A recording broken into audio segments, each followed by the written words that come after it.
I found out on a Wednesday, not because he told me, because I found a hotel receipt in the pocket of his jacket while I was taking it to the dry cleaner. 12 years. We'd been together for 12 years, married for 7. My name is Claire, and the man I thought I knew better than anyone in the world had been lying to me for 3 of those years. This is the story of how I lost everything I thought I had, and how karma made sure I didn't leave empty-handed. It started when things got comfortable.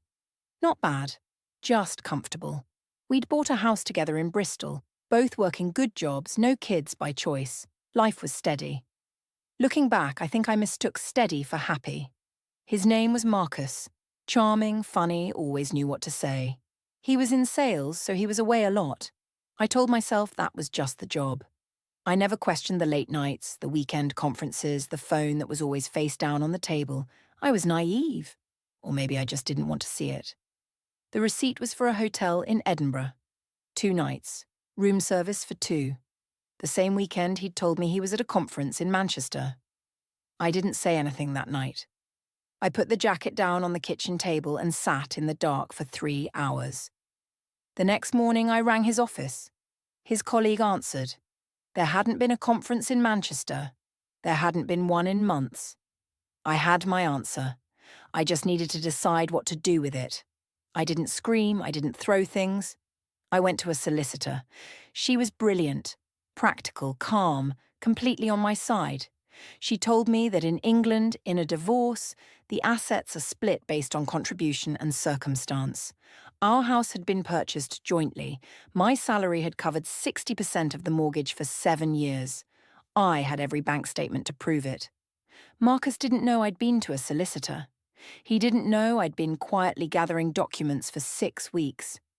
He thought everything was normal. He even bought me flowers on Valentine's Day, 2 weeks into my planning. I put them in a vase and said thank you. When I finally told him I knew, he didn't deny it. He sat down at the kitchen table and said he was sorry, that it hadn't meant anything, that he wanted to work through it. I put a folder of documents in front of him. I told him I'd already spoken to a solicitor, that the house would be sold, that based on my financial contribution, I was entitled to 62% of the equity, that he had 7 days to agree or we'd go to court. He went very quiet. He agreed. The house sold 8 weeks later. My share came to £141,000. Marcus moved into a flat.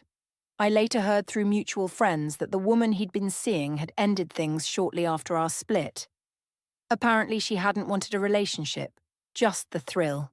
He was alone, in a flat, with nothing. I put my share of the money into a new property in Bath, a 2-bedroom terrace just for me. I repainted every room the colours I'd always wanted and never been allowed because Marcus preferred neutral tones. The kitchen is now dark green. The bedroom is a deep, warm rust. It is the most beautiful home I have ever lived in. Some people ask me if I'm bitter.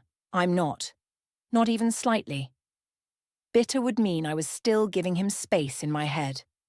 I emptied that space out and filled it with something better. If you've been betrayed by someone who was supposed to be your person, know this.